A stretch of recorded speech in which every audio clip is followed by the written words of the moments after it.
Hello and a very warm welcome to this episode of the Sound of Economics, Bruegel's podcast. My name is Guntram Wolf and I'm the director of Bruegel, and I'm very pleased to be joined today by Sławomir Dębski, the Director General of PISM, the Polish International Affairs think tank from Warsaw. He's joining me on a Zoom call. Hi, Sławomir. Hello, great for invitation and having me.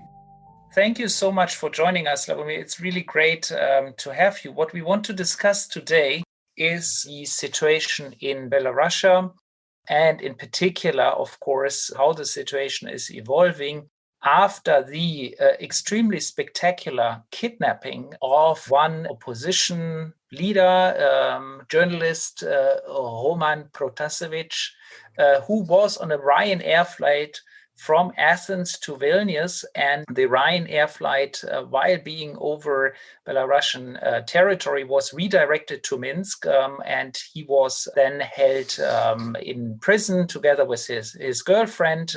After a very elaborate operation, the flight then could depart, and of course the world was shocked because this was, and the European Union was shocked because this was an inner EU flight between Athens and Vilnius, and on that inner EU flight, the personal freedom of an individual was actually jeopardized. And of course, this has numerous implications. The EU has reacted.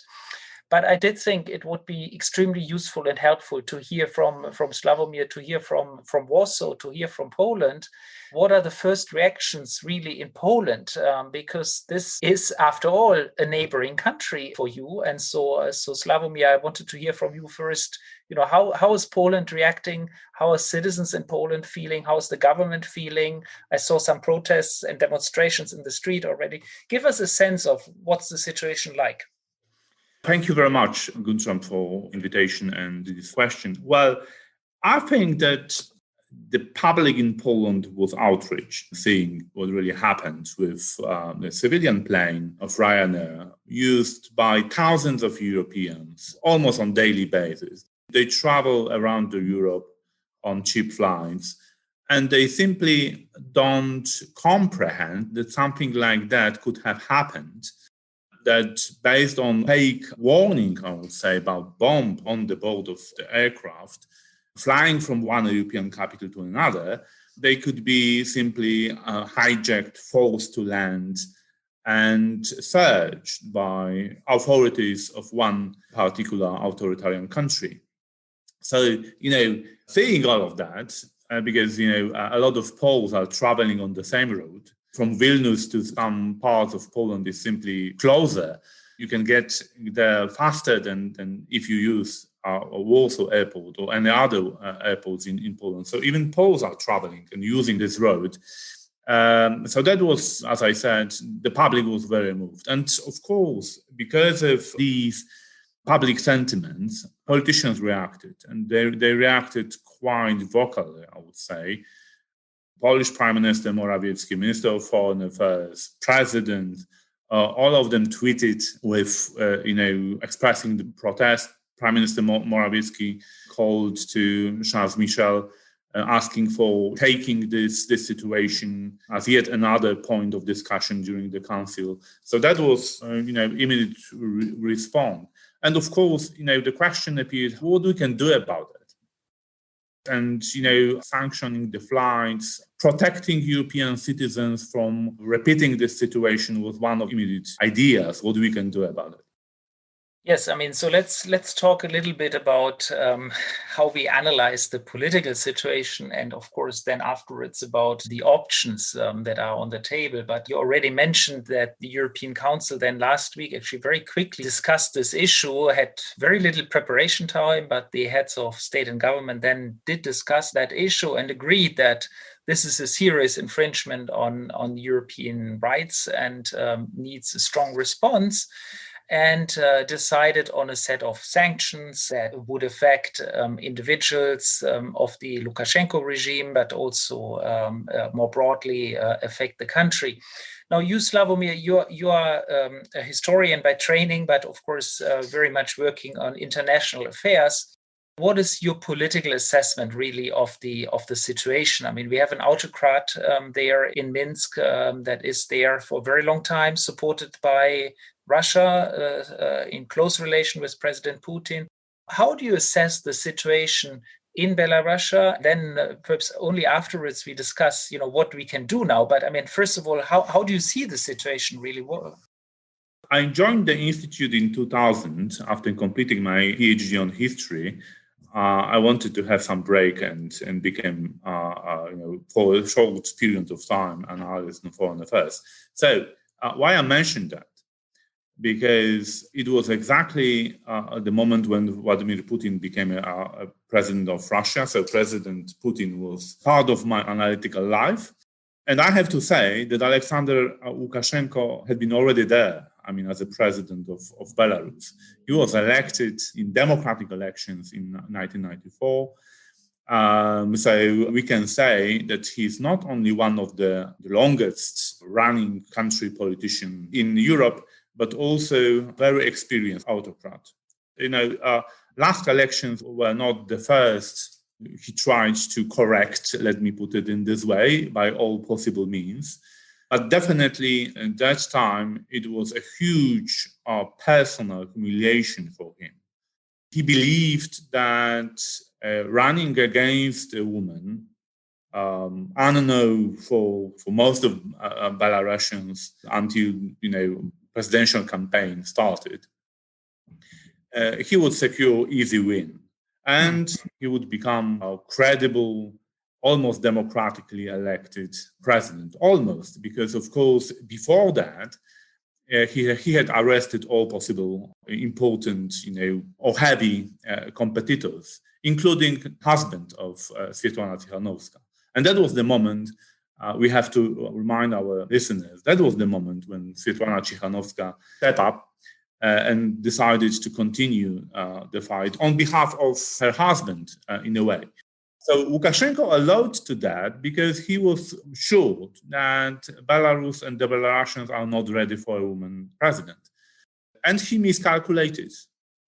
So that was a kind of a huge blow for his self-confidence and also his credibility as a leader inside of Belarusian governmental structures. So that was after, a few 2-3 months of hesitations, after, a huge protest on Belarusian streets, he managed to consolidate power. And now it's the time he's taking a revenge. So I think that it would be good to remember that in 2006, after first falsified by Lukashenko elections, only something like 20 people were arrested. In 2010, 60 people. And now we have a couple of thousand. 600 people are already under arrest. 3,000 people heard criminal charges. So this hijacking this Ryanair plane was yet another step in escalation ladder from his side, sending a signal that he is ready to go after his opponents everywhere, also on the territories of the European Union and other countries. And he's ready to break international law because this hijacking of civilian plane was clearly made in violation of all international norms of civil transportation. So that was a huge, strong political signal that he's very determined to fight his political opponents everywhere. Yeah, and he visited then President Putin in Sochi for some beach holidays, so to speak. And I think he also gave some strong messages when he was there, including one message was what happens in Belarus also has implications for Russia then. And so trying to sort of suggest to Putin that he continues to need the support from Russia. Otherwise, the revolution might even spread from Belarus then to Russia. And others are sort of talking about perhaps even a political union between Belarus and Russia, and a closer union. Where do you see the politics of those two countries? Well, of course, Russia is another story, another subject. Of course, there is a, let's say, political link between the situation in Belarus and Russia. Definitely developments and protests in Belarus were carefully followed by Russian authorities last year. And the reason is that in next elections in Russia, scheduled in 2023, if I well remember, they would try to prevent this kind of development they saw in Belarus. So they would try to navigate through electoral process in the way not to provoke any kind of unexpected contender to appear on ballot, even if they may regard this contender as not really having a strong chances to win, because Svetlana Tikhanovskaya showed the way how the public sentiment may turn against the authoritarian rulers. And I think, the response they made with Navalny, arresting him, was one of the signals that they are learning fast.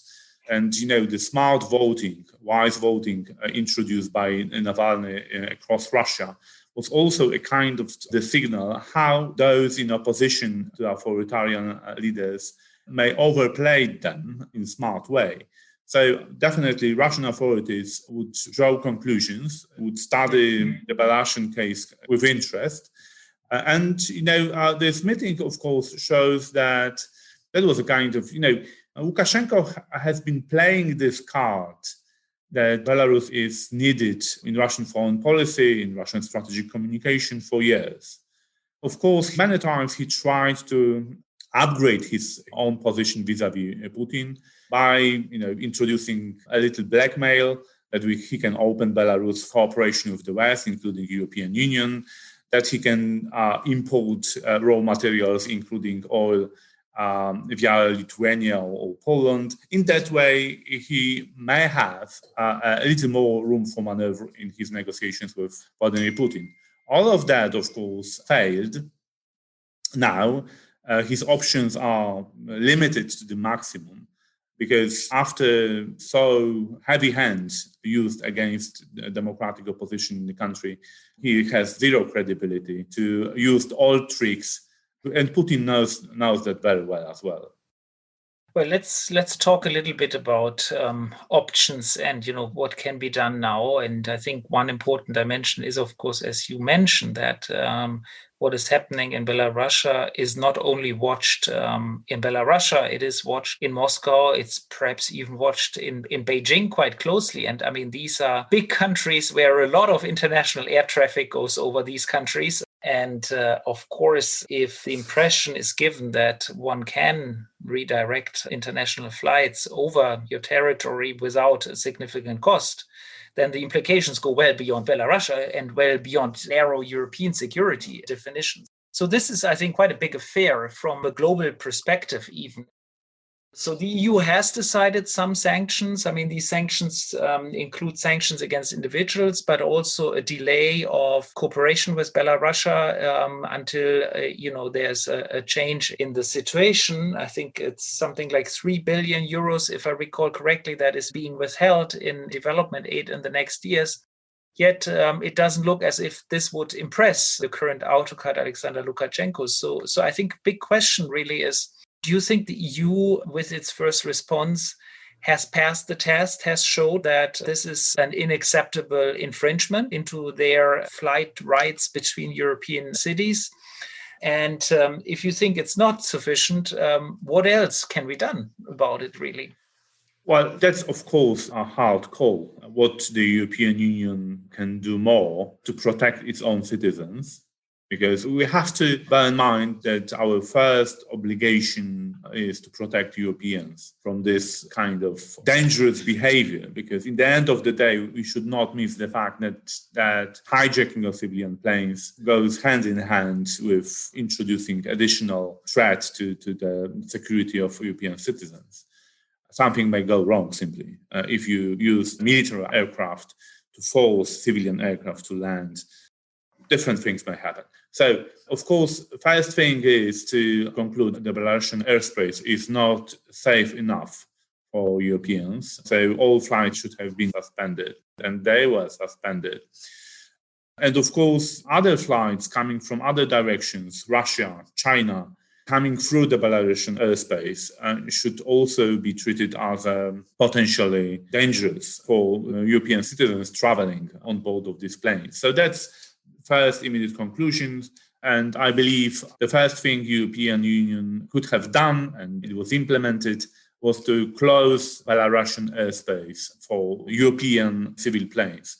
And of course, the consequence was also to ban Belavia, a state-owned Belarusian company, to operate to European airports. So that was done, and I think that was quite effective and quite powerful. I believe that the Belarusian authorities didn't expect that the reaction would be so quick and so well targeted. But another consequence of this incident should be following. The problem is that all other autocratic countries having problems with their political opponents flying on civilian planes on various directions may want to use the same tactics to go after them.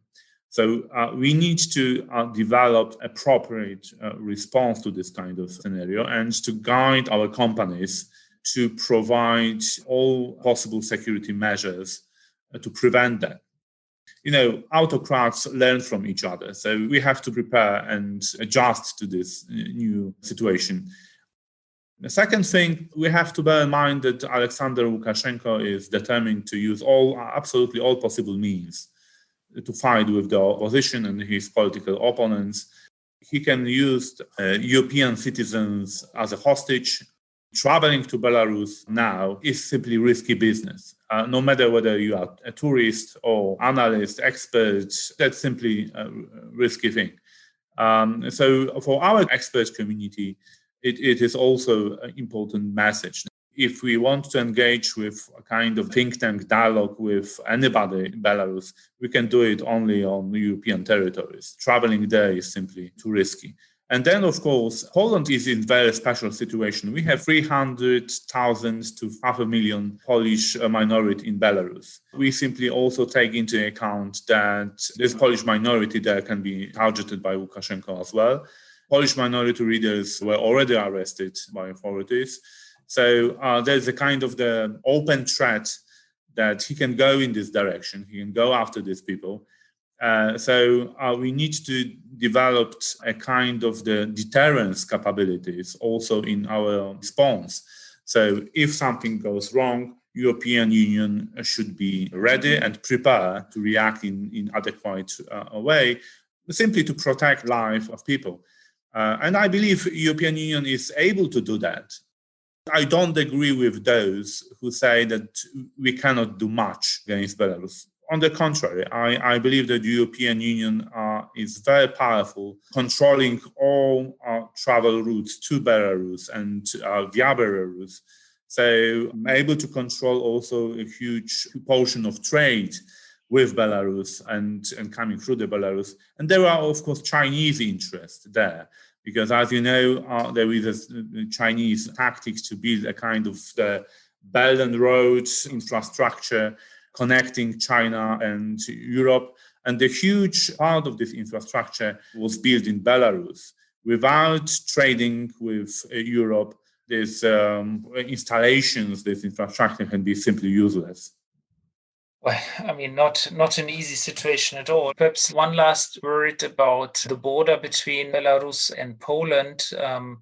There used to be some migration flows and people from Belarus coming to Poland to work there also. How will this be adjusted? Will that be stopped?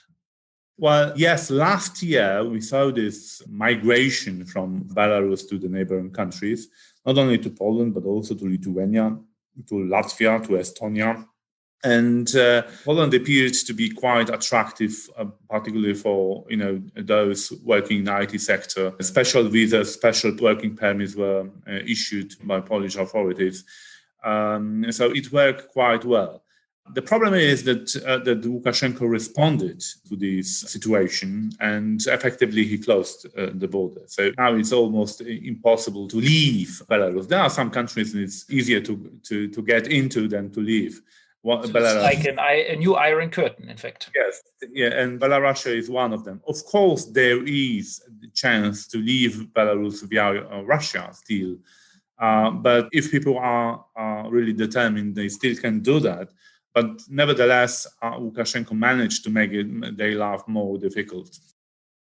Well, not an easy situation.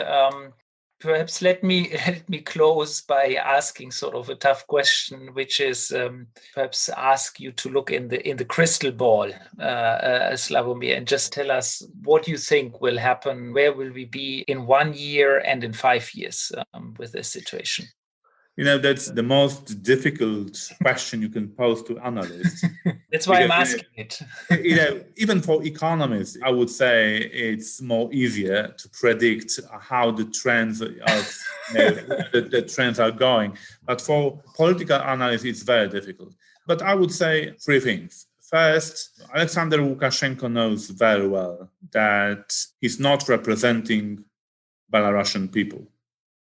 So he's speaking only on behalf of himself and his closest cronies, allies, clerics, let's say this. So this knowledge is a very powerful factor.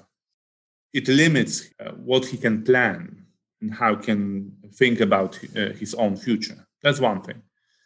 The second, I believe that there is a non-public deal between Russia and Belarus. So as long as Alexander Lukashenko stays in power, Belarus is not part of Russia. Once he disappears by this or other way, Russia would take its chance to incorporate Belarus. It would be, very, very strong incentive for Putin to do it. And the last thing is that I think something changed in Belarusian society. They look for opportunities to change their own country. They think about European Union, Europe, not as a very distant entity they would never be a part of. So that's also an important element. And I believe that Europe knows that he can enhance this sentiment in Belarusian society. What we can do, and Europe is absolutely capable to do it, is powerful in doing that, is to create a vision attractive enough for neighboring societies, the vision to which they can inspire, that one day, if things go well, they could simply become a member of our community. It has always been a very strong magnet for all societies, including Polish one, not to give up, try to adjust to the conditions set in accession criteria, change their minds, change their country, and fight for democratic future. And I believe Bruegel, PISM, other institutions can absolutely contribute to this better future of Belarusians, Belarus, and the European Union after all.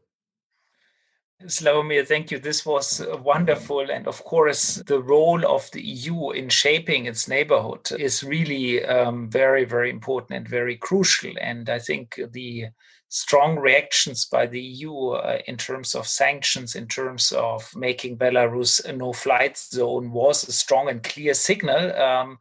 I probably don't think it's enough. I think we will have to think about further measures because this has been such a big intrusion into the safety of our citizens and such a flagrant violation of international law. But then, of course, in the medium term, the bigger question is, what happens to Belarus, what happens to Ukraine also, which is, of course, also under heavy pressure on its eastern side. And what is the best stance for the EU, and whether or not the prospect promising full membership is the right approach. I don't think it has a lot of credibility on the West also, because a lot of Western countries would not like to see these countries to become a member. But I definitely do think there is a sort of a case for finding a way of engaging very positively with Belarus, and if there's a different political regime and a different economic regime, while at the same time, of course, not provoking too much of a counter reaction from the East. So that's, I think, a very fine and delicate balance that one has to strike there, but one that has also lots of economic implications. And I do remember very vividly the debate about free trade agreement with Ukraine, which I think was creating lots of emotions in many, many different parts of Europe, but also in the eastern parts of Europe. So I think crafting and finding the right approach there is a very tricky issue, but it's one of the most important medium-term strategic issues for the EU. Any final thoughts, Slavomir, on this? And then yes, just one comment. I think that we should not exclude, at least in our calculations, the possibility that Russia would see democratic Belarus also as being in its own interest, and its approximation with European communities would also be seen not as a reason to counteract, to use force, to annex territories, but rather as a stimulus for development its own good, friendly, and mutually prosperous, beneficial relations with our community. Definitely, in such circumstances, Belarus and the Belarusians would have much more room for dreaming about their relationship with or in European Union.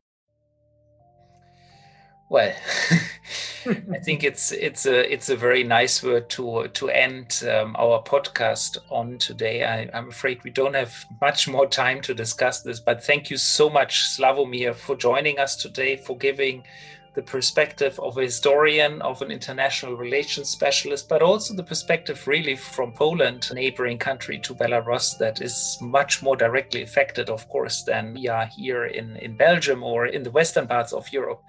And so I enjoyed this conversation very much. If you listeners, thank you for joining. If you also enjoyed that conversation, please join us on future podcasts or go to our website at www.bruegel.org for more information, more analysis on this and many other stories that shape the future of Europe.